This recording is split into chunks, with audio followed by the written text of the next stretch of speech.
નમસ્કાર દોસ્તો, ડૉક્ટર કનૈયા કુમાર અવારનવાર એમના ભાષણો તમારી સમક્ષ રજૂ કરું છું અને તમને લોકોને પસંદ પણ આવતા હશે એવી આશા રાખું. ત્યારે આજે અમિત શાહ, આપણા ભારત દેશના ગૃહમંત્રી અમિત શાહની જે રીતે ધુલાઈ કરી છે એ ભાષણ મારે તમને સંભળાવવું છે. પણ હર વખતની જેમ વિડીયો પસંદ આવે તો લાઈક જરૂરથી કરજો અને આગળ વધુમાં વધુ શેર કરજો. સાંભળો તમે આ કનૈયા કુમારને.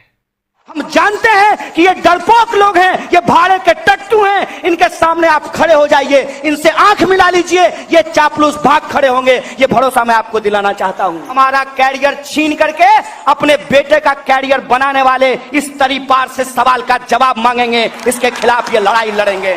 तुम बेईमानों ने अपने कैरियर के लिए और अपने बेटा के कैरियर के लिए इस देश में आग लगाई है. इस बात का हिसाब लिया जाएगा कि एक जूता सिलने वाले का बच्चा भी अपने टैलेंट के बदौलत बीसीसीआई का सेक्रेटरी बन सके और उसको इस बात का अफसोस नहीं हो, उसको इस बात का अभिमान हो कि हमारा बाप तरीपार नहीं था, हमारा बाप दंगाई नहीं था. अपने नौजवान दोस्तों से अपील करना चाहता हूं कि दोस्त, अपने भाग्य को कोस करके हम आत्महत्या नहीं करेंगे, बल्कि हमारा कैरियर छीन करके अपने बेटे का कैरियर बनाने वाले इस तरीपार से सवाल का जवाब मांगेंगे. इसके खिलाफ ये लड़ाई लड़ेंगे. आप सोचिए कि कितनी चालाकी से इस देश में गांधी जिंदाबाद कहने वाले लोगों को आज देशद्रोही कहा जा रहा है और गोडसे जिंदाबाद कहने वाले लोगों को पार्लियामेंट में बिठा दिया गया है. मैं एक सवाल पूछना चाहता हूं कि गृह मंत्री साहब को पेंशन मिलेगा, लेकिन वर्दी पहन करके नौकरी करने वाले इन सिपाहियों को पेंशन नहीं मिलेगा. इसको बेईमानी नहीं कहेंगे तो क्या कहेंगे? मैं ये सवाल पूछना चाहता हूं कि हमारे बच्चों के हाथ में आप पत्थर थमा देना चाहते हैं, हमारे नौजवानों के हाथ में आप रॉड थमा देना चाहते हैं और अपने बेटा को बीसीसीआई का सेक्रेटरी बना देना चाहते हैं. और आपको क्या लगता है, आप हमको अपनी नफरत से डरा देंगे? आप भुलावे में हैं. हम गांधी को मानने वाले लोग हैं. हम इस देश में आप तमाम लोगों को याद दिलाना चाहते हैं कि यही नफरत, जो नफरत आज इस देश के भीतर बोई जा रही है, इसी नफरत का नतीजा था कि इस खूबसूरत देश को दो हिस्सों में बांट दिया गया. उस वक्त भी अंग्रेजों ने बड़ी चालाकी से गाय का मांस मंदिरों में फिकवाकर, सुअर का मांस मस्जिदों में फिकवाकर हिंदुस्तानियों को आपस में लड़ाया, भारतीयों को आपस में लड़ाया और फूट डालो राज करो की नीति के तहत इस देश का बंटवारा किया. मैं याद दिलाना चाहता हूं इस देश के हुक्मरानों को यह समझ में आना चाहिए कि इस देश में जो मुसलमान रह गए, उन्होंने जिन्ना को नहीं, गांधी को अपना राष्ट्रपिता चुना था. इस बात को याद रखना चाहिए. इस बात को याद रखना चाहिए कि जब पार्टीशन होने की बात आई, देश में दंगे शुरू हुए, तो एक तरफ पश्चिमी भारत में माउंट बेटन की पूरी फौज खड़ी थी, लेकिन वह दंगा नहीं रोक पाए. अकेला महात्मा गांधी, वो बापू, वो अर्धनग्न फकीर, ईस्ट भारत का दंगा भूख हड़ताल से रोक दिया था. इस देश ने हमेशा गांधी को अपनाया है. मैं बार बार कहता हूं कि इस देश की सरकार ने गोडसे को चुन लिया है. इस देश की जनता को तय करना है कि उसको गोडसे के साथ जाना है कि गांधी के साथ जाना है. बोलिए, किसके साथ जाने के लिए तैयार हैं?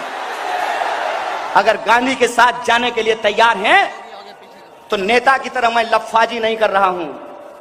मुझे लफाजी करके, चाटुकारिता करके और वोट की गिनती करके प्रधानमंत्री नहीं बनना है. इस बात को याद रखिएगा. गांधी ने धर्म के आधार पर देश की बांटने की साजिश को बखूबी समझा था. इसीलिए गांधी ने कहा था, रघुपति राघव राजा राम, पतित पावन सीताराम, ईश्वर अल्लाह तेरो नाम, सबको सन्मति दे भगवान. और आज अगर गांधी जिंदा होते तो इसी गाने के साथ वो ये बात जोड़ते, रघुपति राघव राजा राम, पतित पावन सीताराम, ईश्वर अल्लाह तेरो नाम, सबको सन्मति दे भगवान, सबको शिक्षा, सबको काम, रोटी कपड़ा और मकान, सब इंसान को मिले बराबर का आत्मसम्मान. इस गाने में ये बात जोड़ी जाती, ये बात जोड़ी जाती कि क्यों ऐसा हो रहा है कि एक तरफ देश में बेरोजगारी बढ़ रही है, हर घंटे नौजवान आत्महत्या करने को विवश है, खेत में किसान मर रहे हैं, सीमा पे जवानों की शहादत हो रही है। और अजीब बात देखिए, मेरे पिताजी किसान थे, मेरे भाई लोग फौज की नौकरी करते हैं, हमारे परिवार से एक भाई की शहादत भी हुई है, लेकिन जब हम ये कहते हैं सबको शिक्षा सबको काम वरना होगी नींद हराम, तो ये कहते हैं कि हम देश को भड़काने का काम कर रहे हैं। साहब, हम देश को भड़काने का काम नहीं कर रहे हैं। इस मिट्टी पे हम पैदा हुए, हमारे पुरखों ने जान गवा करके जो आजादी हमको दिलाई, कसम चंद्रशेखर आजाद की, उस आजादी को बचाने की बात कर रहे हैं, उस संविधान को, उस आईन को बचाने की बात कर रहे हैं। और ये बात हम करेंगे, ये बात हम करेंगे। आपको जितनी ताकत लगानी है लगा लीजिए, आपको जितना पैसा खर्च करना है खर्च कर लीजिए। और ये गणतंत्र हम इसलिए बचाना चाहते हैं कि एक जूता सिलने वाले का बच्चा भी अपने टैलेंट के बदौलत बीसीसीआई का सेक्रेटरी बन सके और उसको इस बात का अफसोस नहीं हो, उसको इस बात का अभिमान हो कि हमारा बाप तरीपार नहीं था, हमारा बाप दंगाई नहीं था। उसको इस बात का अभिमान हो, उसको इस बात का अभिमान हो कि इस देश में ईमानदारी से मजदूरी करना ये हमारी बदकिस्मती नहीं है। उसको इस बात का अभिमान हो, वो गर्व से ये बोल सके कि हाँ, हमारा बाप किसान है, हम किसान का बच्चा हैं। और कोई सवाल पूछता है तो आप राजनीतिक गुनागणित लगाने लगते हैं। जो लोग आज धर्म देखकर वोट बैंक की गिनती कर रहे हैं, वो नेता नहीं है, गिद्ध हैं। इस बात को आप याद रखिएगा और इन गिद्धों से हमको सावधान रहने की जरूरत है। सत्यनारायण स्वामी का प्रसाद है जी, हैं? तमाशा चल रहा है देश में। हमारी लड़ाई इस बात के लिए है कि जैसे अंग्रेजों ने डिवाइड एंड रूल किया था, ये आज डाइवर्ट एंड रूल कर रहे हैं। इस डाइवर्ट एंड रूल के खिलाफ हम अपने मुद्दों पर इस देश की राजनीति को लाना चाहते हैं। तुम बेईमानों ने अपने कैरियर के लिए और अपने बेटा के कैरियर के लिए इस देश में आग लगाई है, इस बात का हिसाब लिया जाएगा। इस बात पर સાંભળ્યું ને દોસ્તો, ત્યારે 2024ની ચૂંટણીમાં ભારતીય જનતા પાર્ટીને કંઈક ને કંઈક કનૈયા કુમાર ભારે પડી શકે એવું દેખાય છે।